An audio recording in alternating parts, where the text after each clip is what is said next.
Bueno, vamos a dar comienzo hoy a los dos seminarios, que en realidad es un seminario y medio, porque hoy correspondía únicamente al embarazo gemelar, pero se agregaron algunas cosas acerca de obstetricia operatoria que lo vamos a ver a continuación.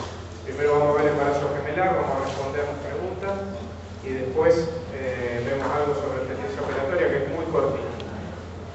Bueno, empezamos. Esta clase apunta un poco a que podamos desterrar algunas cuestiones míticas sobre el embarazo múltiple.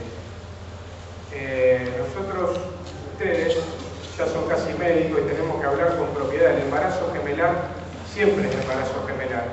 A partir de esta clase, entre otras cosas, tratemos no hablar más de mellizos o gemelos, porque para la medicina todos los embarazos son gemelares. Tenemos gemelos idénticos y tenemos gemelos fraternos, pero todos los embarazos dobles son embarazos gemelares. También tenemos embarazos triples. Ahí quedamos. Siguiente.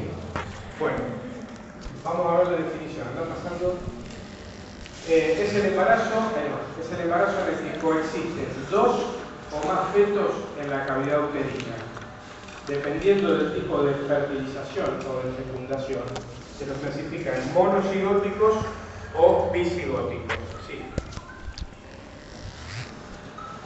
Si bien los embarazos gemelares son, para nosotros, son infrecuentes, para la especie humana es infrecuente, hay un aumento últimamente debido al uso de las técnicas de fertilización asistida, que están siendo cada vez más accesibles a la población y que se está viendo cada vez más, y eso está aumentando la tasa de embarazos múltiples y, como veremos más adelante, también es responsable de que nuestras tasas de prematurez también crezcan.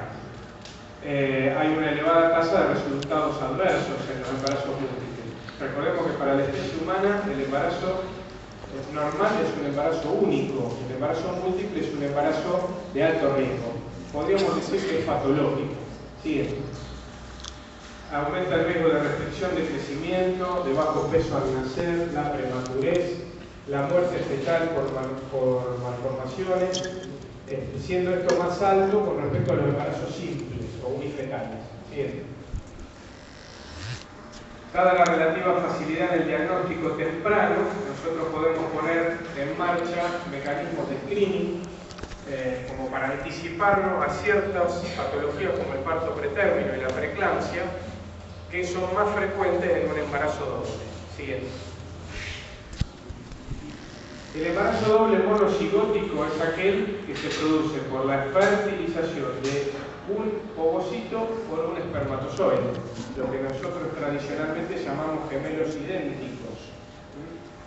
En el mundo es un 30% del total de los embarazos múltiples, no del total de los embarazos, sino es la tercera parte del total de los embarazos múltiples. Tiene una frecuencia de 3,5 por cada 1000 nacimientos, acá sí, por cada 1000 nacimientos, y tomemos el punto geográfico que tomemos en el mapa, la tasa es similar. Siguiente.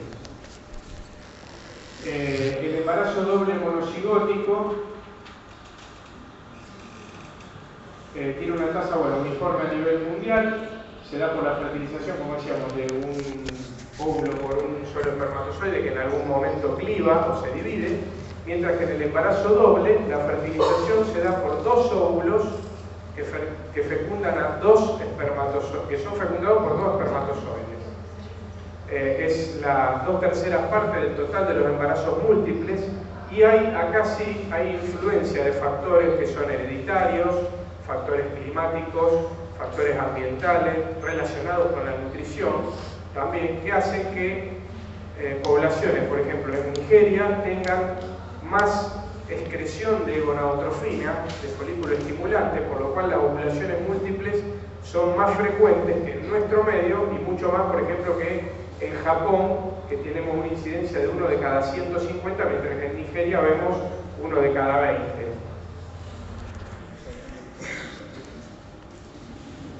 Eso se debe entonces a la influencia de factores ambientales, alimentarios, etcétera, sobre la tasa de excreción fundamentalmente de FSH. Siguiente.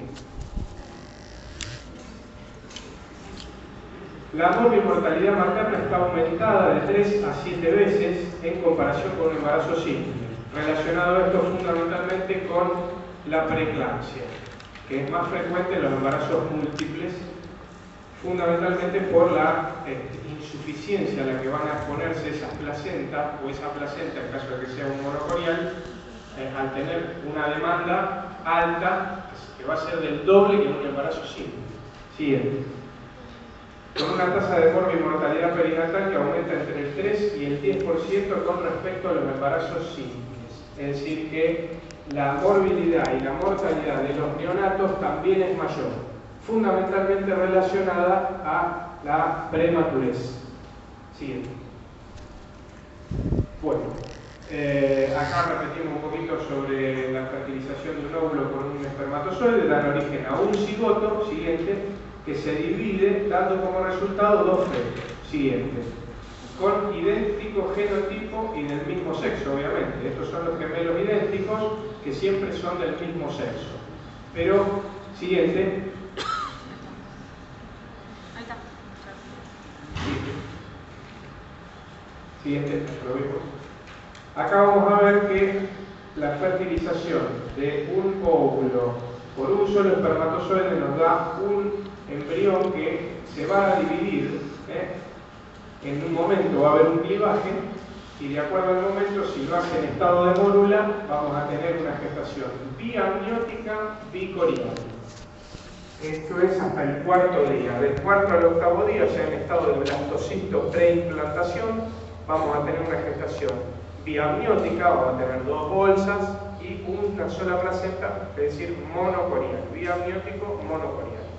Si la división es más tarde, ya en estado de blastocisto post-implantación, entre el octavo y el 13º día, vamos a tener una gestación monoamniótica, porque ya en el momento en que se divide el amnio ya está formado, y monocorial. Esto es el 2% del total de los monocigóticos, son los más riesgosos, felizmente son los menos frecuentes.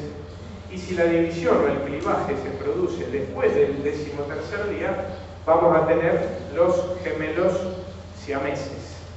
Esto nos echa por tierra otro mito popular sobre, no, si están en dos bolsas son mellicitos, no son gemelitos. Perfectamente una gestación doble monocigota puede ser biamniótica, es decir, estar en dos bolsas, y perfectamente puede tener dos placentas, es decir, ser bicoriónica. O sea, que el número de bolsa y el número de placenta no nos define el tipo de embarazo doble. La cigosidad no nos define. Siguiente. Bueno, los disigóticos o multicigóticos provienen de la fertilización de óvulos distintos por espermatozoides diferentes, por ende nos van a dar dos embriones con distinto material genético que pueden ser del mismo sexo o no, y que siempre son biamnióticos bicoriales, porque tenemos dos cigotos distintos, y que están influenciados, dijimos, por la edad, por la raza, la paridad, la herencia.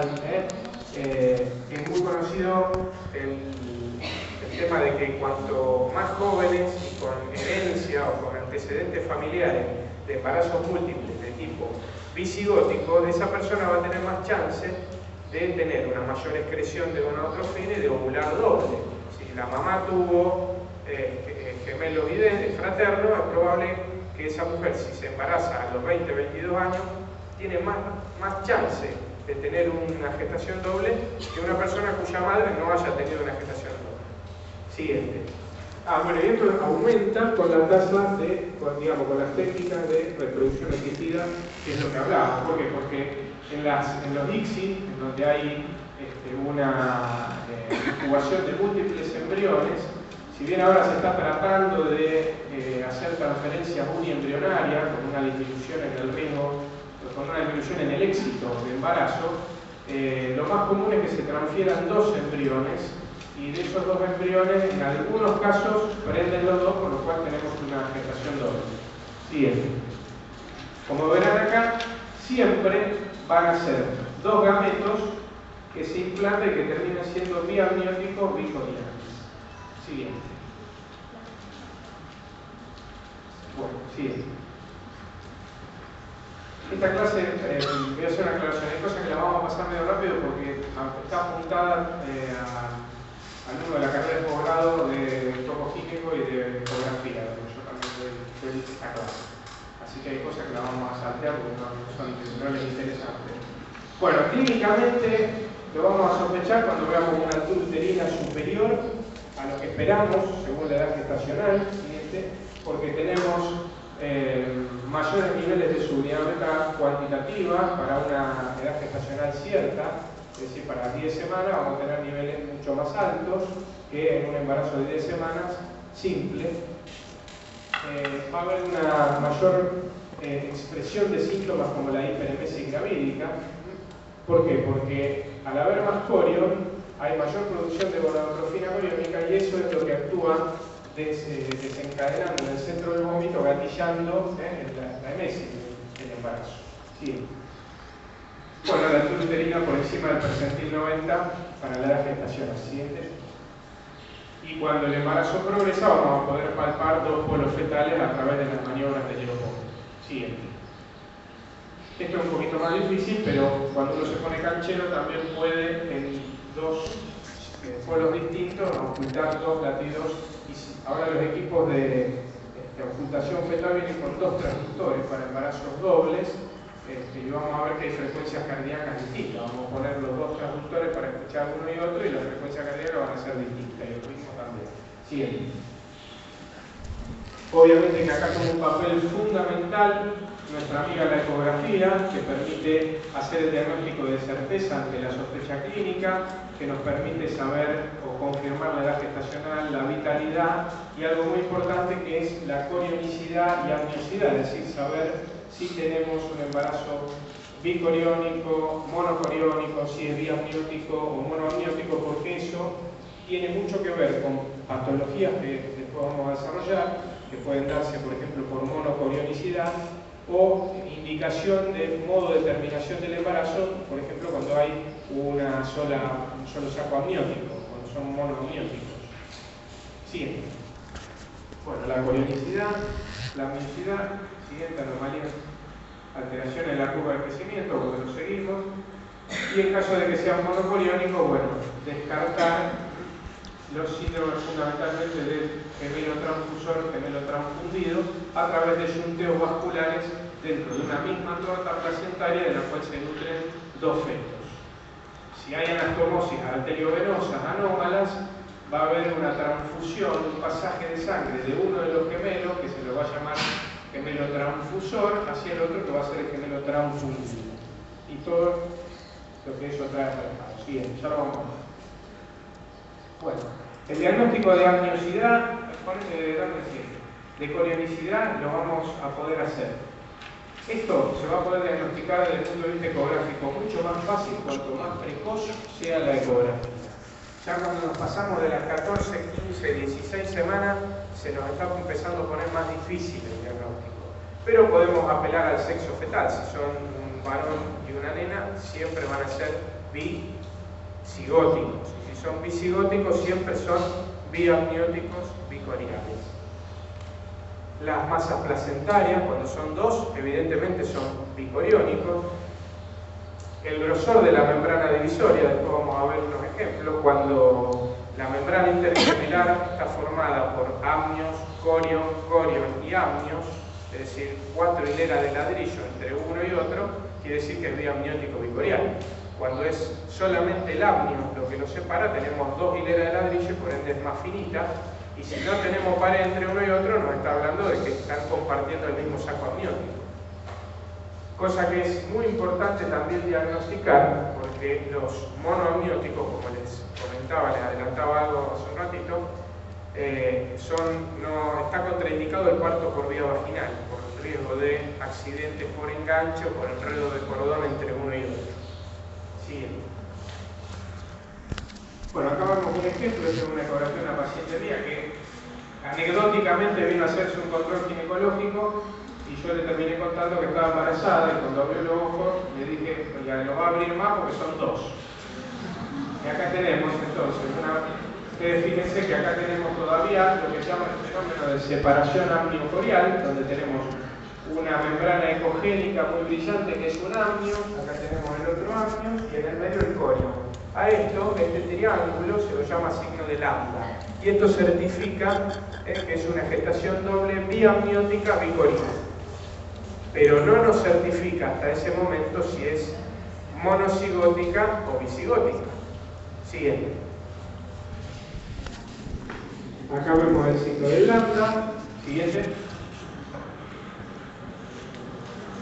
Seguimos con las dos imágenes de los embriones. Seguimos. Siguiente.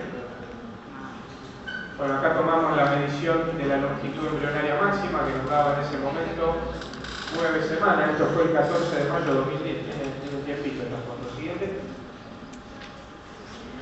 Vemos otra vez Doppler la actividad cardíaca. Siguiente, de uno. Veremos el del otro. Pedimos el segundo. Seguimos. La actividad cardíaca del segundo. Bueno, acá estábamos haciendo el screening para preeclampsia con las arterias uterinas, no tiene importancia para ustedes. Siguiente. La del otro lado, después promediamos los índices de pulsatilidad por el esto. El grosor, lo que yo le decía de la membrana intergemelar, que tiene, acá tenemos la pared con 4 hileras de ladrillo, que tiene más, cuando tiene más de 2 milímetros y acá tiene 4,5, es muy probable que tenga 4 hileras de ladrillo y no 2. Siguiente. Bueno, acá tenemos a Tomás y a Sofía, que son esos bebés que veíamos antes dentro de la panza. Sigue. Bueno, el manejo, educación, información sobre los riesgos, sobre los cuidados que va a tener que tener. Siguiente.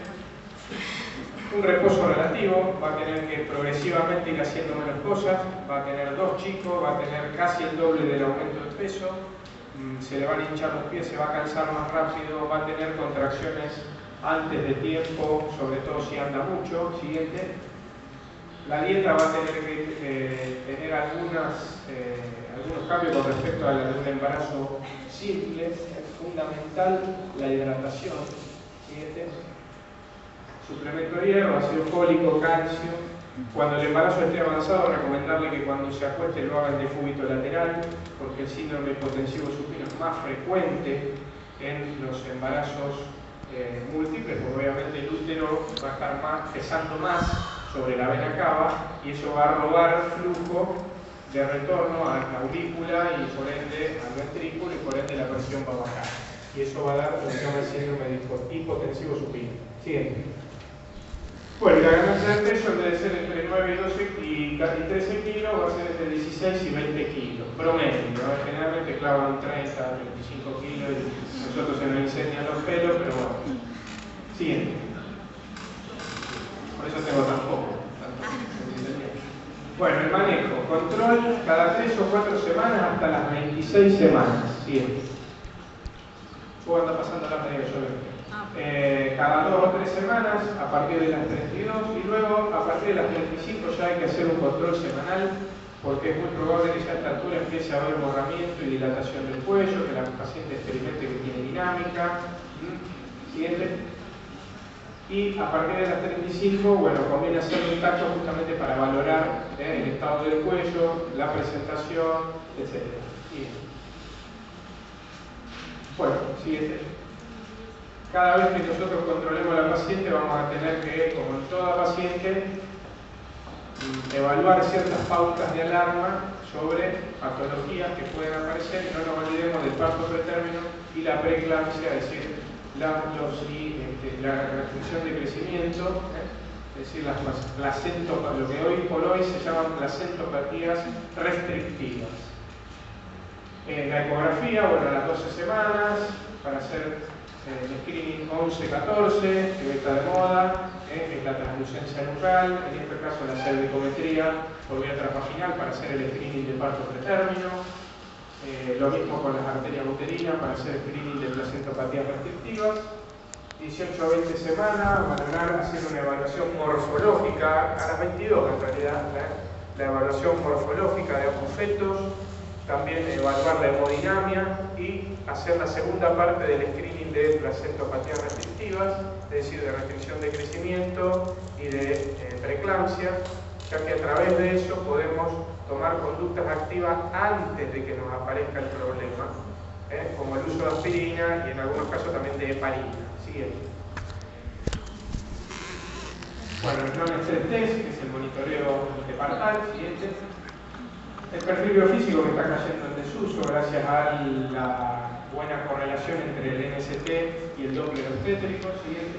Pasamos a bueno, el Doppler obstétrico que nos permite no solamente en los casos de restricción de crecimiento y de preeclampsia, sino en todos los casos es una herramienta fabulosa para evaluar y valorar el bienestar fetal, el estado de bienestar fetal. Siguiente. Bueno, las complicaciones maternas y fetales, poneme las fetales también, lo vamos leyendo. Preeclampsia, eclampsia, anemia, dijimos hiperemesis gravídica, diabetes en su forma, sobre todo diabetes gestacional, volvemos a lo mismo. Dos chicos van a llevar a un requerimiento metabólico que es el doble que el de uno, por eso muchas veces en un embarazo simple el páncreas funcionaría, pero cuando se le exige más, entra en insuficiencia, tira la toalla y entramos en una diabetes de tipo gestacional, porque en definitiva esa es la fisiopatología de la diabetes gestacional. Es un páncreas que venía funcionando borderline y cuando se lo exigió un poquito, tiramos la toalla. Por eso se dice que la gestación es la ergometría del páncreas, y más en una gestación doble. Infecciones urinarias, sobre todo en los embarazos avanzados, por la rémora que hay a nivel ureteral, por el reflujo vésico-ureteral, por el residuo postmiccional. Por eso hay que instar a la paciente a que tome mucho líquido, porque eso va a llevar a que orine mucho, que el residuo postmiccional que vaya quedando vaya siendo lavado y que también tengamos un efecto de tipo mecánico a nivel uretral, barriendo las Escherichia coli que vienen del perineo. Si la paciente no toma líquido, orina 2 veces por día y se va al shopping a caminar y hasta que vuelve a la casa no hace pis porque le da cosa ir al baño del shopping y se está recontrameando y cuando llega hace una vez por día, y bueno, esa paciente va a terminar seguramente con una infección urinaria, como cualquier mujer y más aún embarazada y más todavía si el embarazo es múltiple. Mayor incidencia de cesárea, bueno, el polidramio, desprendimiento de placenta, las hemorragias posparto por inercia, porque el útero va a estar sobredistendido. Y acá me quiero parar un poquito en lo que habla en mayor incidencia de cesárea. Estamos experimentando desde hace unos 15 años atrás, esta parte, un aumento importante en la incidencia de cesárea. Muchas veces criticado sin tener real conciencia del que critica, del por qué. Lo cierto es que el mayor conocimiento de la patología fetal, el hecho de que tomamos bajo el concepto de medicina fetal al feto como un paciente más y no como algo que está dentro de la panza de una mujer. Los mayores éxitos en el tratamiento de la patología materna y o fetal. El aumento en la incidencia de embarazos múltiples, que muchas veces por presentaciones viciosas o por dificultades o por falta de progreso en el trabajo de parto terminan en cesárea, nos está aumentando la tasa de cesárea y esto va a ir creciendo. Dentro de 10 años la tasa va a ser mayor. Eso que decía la OMS hace 40 años atrás, que el 15% de todos los nacimientos son los que están justificados en ser terminados por vía alta, ya cambió radicalmente. Los resultados perinatales, si uno compara el aumento en la tasa de cesárea y la mejoría en los resultados perinatales, va a ver que tiene una estrecha relación. ¿Por qué? Porque mucha patología que antes eran fetos muertos, hoy se transforman en fetos vivos, a lo mejor prematuros y terminados a través de una cesárea.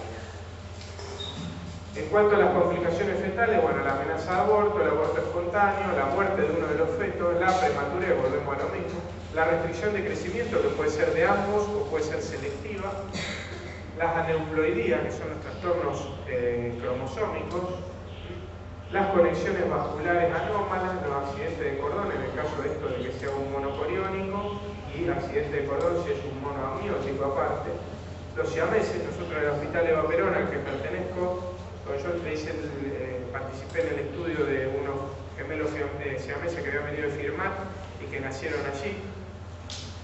Eran onfalópagos, es decir, estaban pegados por la panza. Digamos que se ven con mayor frecuencia, pero lo que aumenta fundamentalmente son los embarazos dobles de tipo bicigótico, que son biamnióticos bicoriales. Esos son los que están incrementándose en frecuencia. O sea que no vamos a tener ahí en eso, no vamos a incluir a los siameses. Siguiente. Bueno, en el caso de que haya una amenaza de aborto o que se aborte, a ver, seguimos. Siguiente. La pérdida fetal por debajo de las 20 semanas, si uno se muere, puede quedar dentro de la cavidad uterina y transformarse en lo que sería un gemelo evanescente. Las mujeres que usan crema, por ahí dice crema evanescente, porque es la crema que desaparece. Antes de las 20 semanas es muy común que el feto sufra un fenómeno de tipo degenerativo, cadavérico, que se transforme o se licúe si estamos en el primer trimestre, o se transforma en lo que sería el feto papiráceo, es decir, se va aplastando, se va transformando como en una lámina de masilla a medida que crece el hermano. Siguiente. Cuando tenemos menos de 20 semanas, la muerte de uno de los gemelos nos puede llevar a partos pretérminos, a la restricción de crecimiento del hermano. Si hay conexiones vasculares por ser una placentación monocorial, puede material necrótico del gemelo muerto pasar al vivo y producir infartos. Por ejemplo, la porencefalia cuando hay un infarto a nivel cerebral, o la hidranencefalia si el infarto es masivo. Si se obstruyen ambas carótidas, se produce la hidranencefalia, que es lisa y llanamente la licuefacción del encéfalo. Siguiente. ¿Qué se hace en este caso? Bueno, el manejo es expectante y de control hasta las 32 semanas. Siguiente. Monitorizar la hemostasia materna, porque parte del material necrótico puede pasar a circulación materna y generar alteraciones en la coagulación. Siguiente.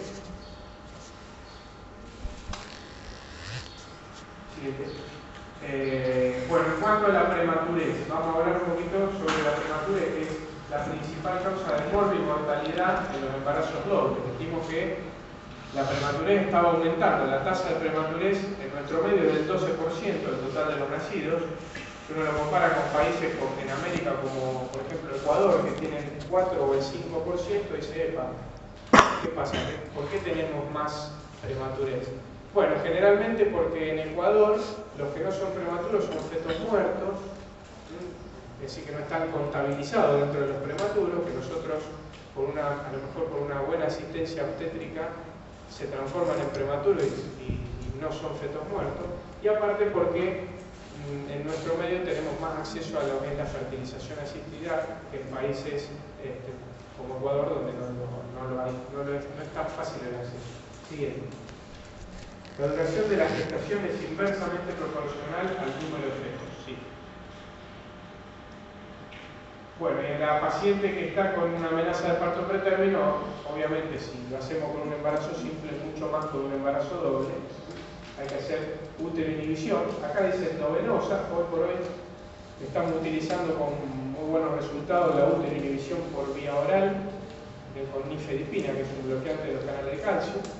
Es una alternativa a los beta-miméticos, al ritodrina, a la isosuprina, y obviamente la maduración pulmonar con corticosteroides. Siguiente. Bueno, siguiente. Como todo esto, tenemos que utilizar infusiones, por ejemplo, para un goteo de un beta-mimético tenemos que hacerlo a través de colocarlo en un suero y va a generar taquicardia en la madre, es decir, que hay que controlar muy bien el ingreso y egreso de líquido, porque si la sobrehidratamos y además la paciente está con 120 de frecuencia cardíaca, probable que terminemos un edema agudo del pulmón. Así que, bueno, si aumenta por encima de 120 latidos, hay que bajar el ritmo de infusión. Por eso, yo creo que en algún momento sí, realmente los resultados que estamos teniendo con la nifedipina por boca, con la paciente sin vía, mucho más cómoda y demás, va a ir ganándole terreno hacia a los beta-miméticos. No obstante, hace 30 años atrás aproximadamente, la medicación de primera elección para el parto pretérmino era la progesterona por vía vaginal. Después cayó en desuso, la criticaron, la enterraron 4 metros bajo tierra y hoy por hoy la hemos tenido que sacar porque hemos visto que los resultados no eran tan malos. Así que a lo mejor pasa lo mismo con los betamiméticos el día de mañana. Los enterremos y dentro de unos años los tengamos que sacar de bajo tierra de nuevo para volver a usarlos. Siguiente. Esto no me importa. Siguiente. No, volvemos para atrás un cachito. En la predicción del parto pretérmino, como yo les comenté, tanto en el screening de 11-14 como en la ecografía morfológica, tenemos que medir el cuello. La medición del cuello, lo que se llama cervicometría, nos permite ver cuán largo es un cuello, cosa que con el tacto es muy difícil de determinar cuantitativamente. Uno puede decir, sí, más o menos 2-3 centímetros de largo, pero con la ecografía uno pone un calibre acá, pone un calibre allá y dice, este cuello mide 3 centímetros, o sea, mide 30 milímetros, mide 40 milímetros. Está visto que los cuellos que a las 11 semanas, entre 11 y 14, miden menos de 2 centímetros de largo, esa paciente tiene una alta chance de tener un parto pretérmino, por lo que la vamos a tener que seguir muy de cerca. Y si a las 22 semanas mide menos de 20 milímetros, también esa es una paciente que muy probablemente se beneficie con el uso de progesterona por vía vaginal y eventualmente de un cerclaje, que es ni más ni menos que hacer unos puntitos en el cuello, como si fuese esos bolsos que tienen la soguita en la punta, que uno tira la punta y cierra el bolso. Eso en cirugía se llama jareta o sutura en bolsa de tabaco, porque en alguna oportunidad alguien habrá usado una bolsa de tabaco, y a eso se lo llama cerclaje. Siguiente. En el caso de los embarazos múltiples está contraindicado el cerclaje. Quiero aclarar que en los embarazos simples se ve beneficio con el uso de cerclaje, pero en los múltiples solamente se usa progesterona. Siguiente. Bueno, la restricción de crecimiento está entre el 25 y el 33%, o sea que es mucho más frecuente que en un embarazo simple y más aún en los monocoriales, porque vamos a tener una sola placenta de la cual se tienen que nutrir 2 fetos y que en algún momento va a entrar en insuficiencia, por lo cual va a empezar a restringir el aporte de nutrientes hacia esos fetos. Siguiente. Obviamente que la medición de la altura uterina y la curva de altura uterina, no una sola medición, sino la curva que hacemos en los distintos controles, nos permite hacer la sospecha y la confirmación va a ser por vía ecográfica. Siguiente.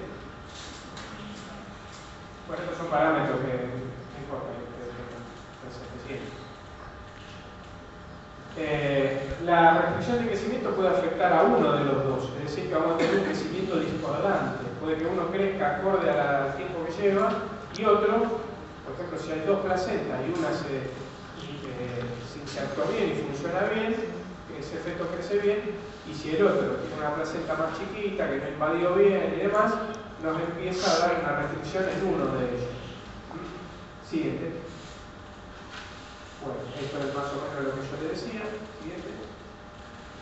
Es de mal pronóstico, sobre todo cuando lo vemos en el contexto de un síndrome transfusor transfundido.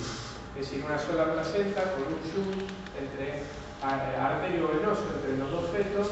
Vamos a tener el transfusor que le está donando sangre al hermano, que va a estar chiquito, va a crecer poco, va a estar quietito, va a estar quietito y pegado muchas veces a la pared del útero, porque al estar hipoperfundido va a estar redistribuyendo el flujo, va a tener hipoperfusión de los riñones, va a orinar poco, por ende va a tener poco líquido amniótico.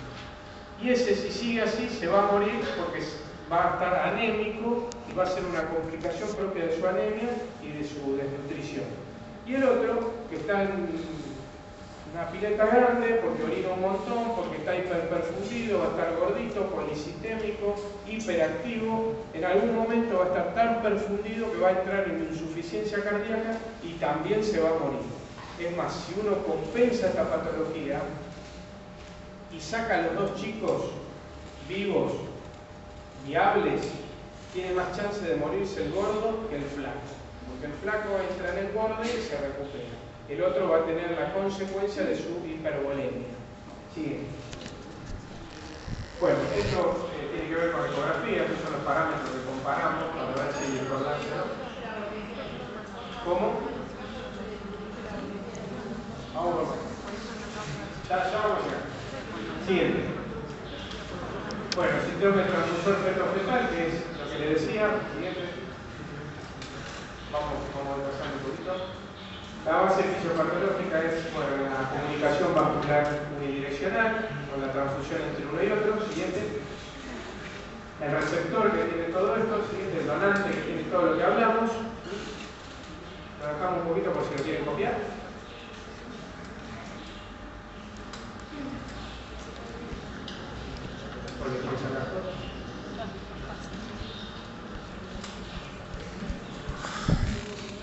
Bueno, siguiente.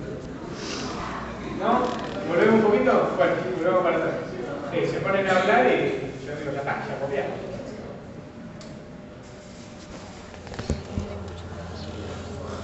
¿Cuándo va a apretar la tecla?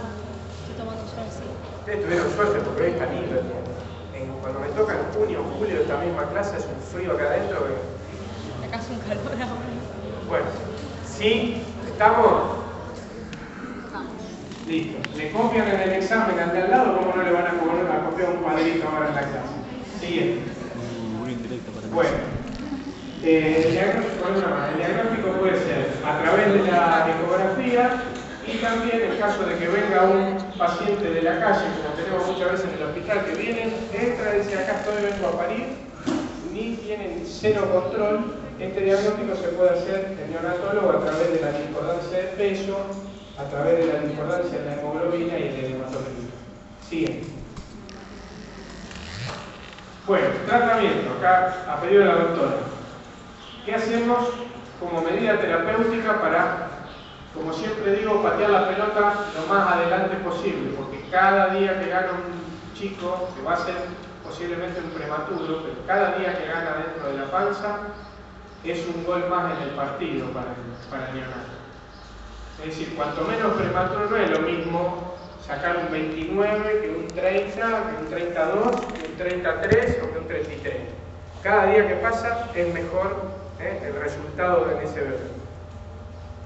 Bueno, apnio-reducción seriada, ¿qué significa? Ese que estaba con el polidramnios, o sea, el receptor, agujita y sacamos 1 litro, 1,5 litros de líquido amniótico cada 2 o 3 días. El efecto que tiene es reducir la presión hidrostática dentro del útero y permitir que el cordón del otro, el del hermano, el que está complicado, no esté tan apretado. Nada más que eso. La tasa de supervivencia es del 50 a 60%. Fíjense que la mitad de estos se nos muere. Siguiente. Waldo Sepúlveda, que es un chileno que está en la maternidad del hospital de la Universidad Católica de Santiago, ideó y llevó a cabo algo que después se revolucionó y que hoy por hoy tenemos acceso en nuestro país. Dicen que Dios está en todas partes, pero atiende en Buenos Aires, así que si tenemos algo de eso tenemos que ir al Hospital Austral de Pilar a través de el doctor Adolfo Echegaray, que es el jefe de la unidad de medicina fetal y amigo personal, tengo el gusto de ser amigo de él, o bien en el hospital Posadas con el doctor Pagani. Se hace a través de un fetoscopio, se coloca el fetoscopio siempre y cuando la placenta no sea una placenta anterior, se pincha la panza, se coloca un fetoscopio y con láser se buscan fetoscópicamente los shunts en la superficie de la placenta y con láser se queman. Siguiente. Acá tenemos un diagrama, básicamente, siguiente. Esta es la foto del shunt, de lo que se vería fetoscópicamente, donde se va a ir a quemar. Siguiente. Esto es un poquitito más claro el dibujo. Acá tenemos el receptor, acá tenemos el donante que está anémico, con el oligoamnio, y cómo quemamos el shunteo vascular. Siguiente. Bien. Esto lo vamos a pasar un poquito más rápido porque no sé si tiene realmente mucho interés, pero bueno, la malformación es homogénica. más frecuentes en los embarazos múltiples. En los bicigóticos tienen una tasa similar a los embarazos únicos, en los monocigóticos tienen una tasa del doble. Los defectos en la línea media, bueno, los siameses, defectos secundarios a anastomosis, por ejemplo el acardio. Habíamos hablado del síndrome de transfusión feto-fetal. En algunos casos el shunteo vascular nos permite el desarrollo de un feto y el otro se desarrolla hasta la mitad y persiste en sus movimientos y en su sobrevida del tronco para abajo por la perfusión que le da el hermano. Por eso a ese gemelo se le denomina receptor y al otro gemelo bomba, porque es que le bombea la sangre, porque el acardio no tiene corazón. Bueno, las deformaciones como el pivot por cuestiones compresivas, mecánicas. Dos chicos en el lugar que tendría que haber uno. Dos estudiantes en un monoambiente que tendría que haber uno. Siguiente.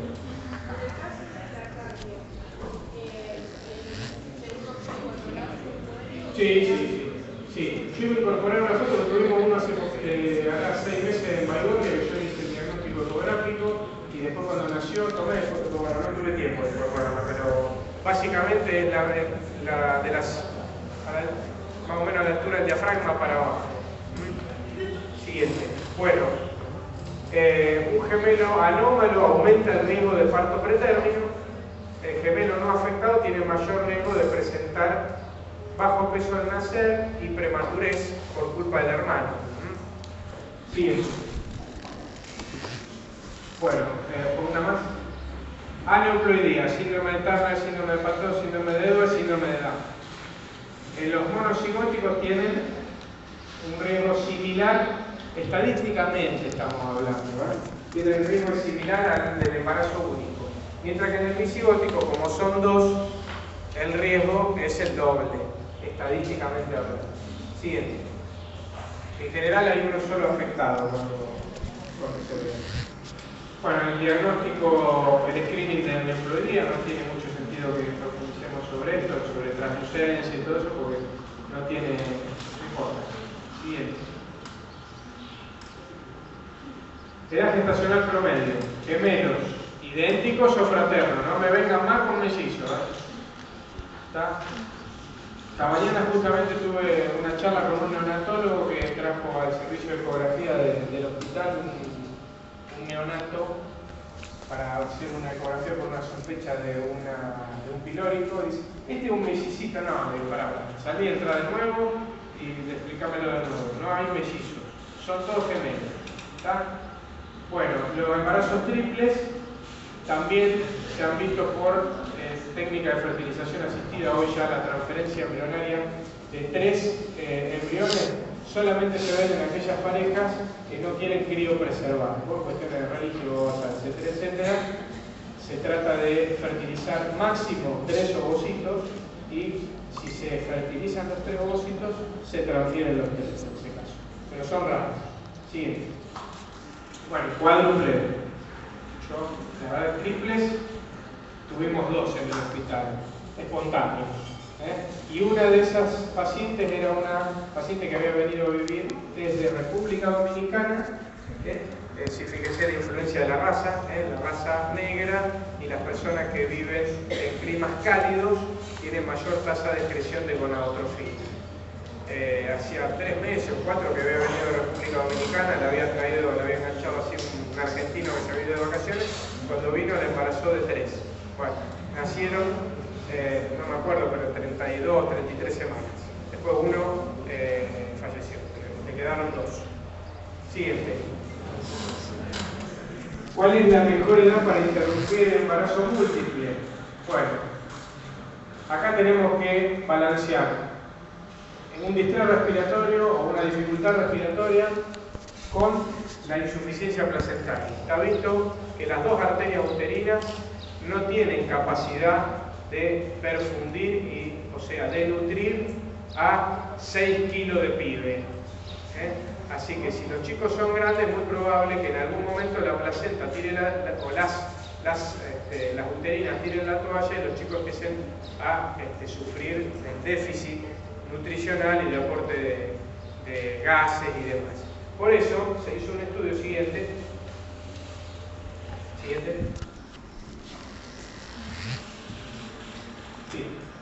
en donde se comparó el diseño respiratorio y la mortalidad perimetral siguiente, y se vio que esto fue hecho en 1900, o sea, con el índice del N era de 8.150 embarazos dobles, algunos. Entre 1987 y 1997, y se vio que el mejor momento siguiente era entre las 37 y las 38 semanas. Pero hay que valorar siempre el estado de bienestar fetal. Siguiente. Vía de determinación. Depende del número de fetos, de las presentaciones, siguiente, la edad gestacional, la estimación del peso de cada feto y obviamente del lugar donde estemos trabajando. No es lo mismo una maternidad de alta complejidad que un hospital Sanco en San Jerónimo Norte, donde eso nos va a aumentar seguramente la tasa de cesárea, y en realidad lo que nos tendría que aumentar es la tasa de derivación de paciente a maternidad de complejidad. Siguiente. Bien, siguiente. Parto vaginal, paciente sin ningún antecedente que está de término, ambos fetoencefálica o el primero encefálica y el segundo transversa. Bueno, una progresión adecuada del trabajo de parto y donde podamos ocultar y evaluar el bienestar de ambos fetos durante el trabajo de parto. Cesárea electiva, primero, cuando el primero está en transversa o en podálica, o cuando son monoamnióticos por el riesgo de enganche, de nudos de cordón entre ambos. Obviamente los siameses no van a salir por vía vaginal. Gestaciones de más de 2 o cesárea anterior. Siguiente. Durante el trabajo de parto, el personal médico y paramédico tiene que estar entrenado, obviamente, tener capacidad de monitorizar electrónicamente a ambos fetos, ¿sí? Mantener una vía, por si hay que perfundir, expandir a la paciente, sobre todo en el posalumbramiento, si hace un inercia uterina. Siguiente. Tener banco de sangre, no podemos salir a la calle a los gritos a pedir cero positivo o cero negativo porque se nos está chocando la paciente. Si no, no hagamos parto si no tenemos banco de sangre. Si no tenemos UTI, si no tenemos neo, si no tenemos anestesiólogo de guardia activa, un montón de cosas que hace falta para hacer las cosas bien. Manejo durante el parto, personal médico, bueno, esto ya lo veremos. Bueno, si queremos entrar en la exquisitez y tenemos un ecógrafo en sala de parto, que sabemos usar lógicamente, podemos, después que se hace el parto del primero, del feto 1, ver cómo nos quedó el feto 2. Esto hace... Mi viejo empezó a hacer, ya no hace más parto, pero empezó a hacer parto hace como 50 años, no existía la ecografía, existían las manos y la semiología. Obviamente que muchas veces se equivocaban con las manos, y nosotros nos equivocamos menos con el ecógrafo. Pero si no tenemos el ecógrafo nos vamos a equivocar más, porque las manos casi no lo usamos ya. La semiología la estamos perdiendo por el avance de la metodología complementaria. Tratemos de hacer las dos cosas. Siguiente. Bueno, el anestesiólogo, pues hay que hacer un alumbramiento manual, hay que hacer una versión, etc. Siguiente. Y si podemos utilizar una peridural para parto, mucho mejor, porque nos va a dar confort al paciente, va a mitigar el dolor y nos va a relajar la musculatura del periné, del piso de la pelvis, nos va a relajar el cuello. Siguiente. Obviamente, contar con un neonatólogo. Siguiente. En el manejo del puerperio, ojo con complicaciones como la inercia uterina de un útero que estuvo sobredistendido y que además pudo haber participado en un trabajo de parto prolongado y laborioso. Siguiente. Profilaxis de la inercia con oxitóxicos. Previo al ingreso de la paciente, hemograma de control. Siguiente. Sí. Bueno, y como hay muchos gemelos y los va a seguir habiendo, es importante que tengamos conocimiento, que no hagamos obstetricia, para poder contestar una pregunta a un vecino, a un primo, a una hermana que tiene un embarazo doble, para que sepamos que esto no lo podemos manejar en cualquier lado, porque, les repito, estas dos tienen unos cuantos años, o sea que desde que el mundo es mundo hay embarazos dobles. Siguiente. Sí, hay famosos que son gemelos. Siguiente. Hay algunos que tienen hijos gemelos con técnicas de fertilización asistida. Siguiente. Otros también gemelos por embarazo espontáneo doble. Siguiente. Yo no sabía que tenía una hermana gemela. Siguiente. Yo tampoco sabía que tenía hijos gemelos. Siguiente. Hay algunos gemelos truchos que son internacionales, pero también tenemos nuestros exponentes locales de gemelos truchos. Siguiente. Bueno, siguiente. Y bueno, y esta es un poco la imagen del resultado que queremos obtener cuando nos esforzamos un poco más en conocer la patología del embarazo múltiple y cuando nos esforzamos en predecir, en tratar de llegar antes de que aparezca la complicación, porque muchas veces cuando entramos en la complicación ya el problema lo tenemos instalado y se nos empezó a manifestar tiempo después. Entonces, tratemos despacito a través del screening y de todo esto que está surgiendo ahora de la medicina fetal y de tomar el feto como un paciente, de poder adelantarnos y poder ganarle de mano a la patología, con medidas que nos permitan evitar la patología. Siguiente. Bueno, y con esto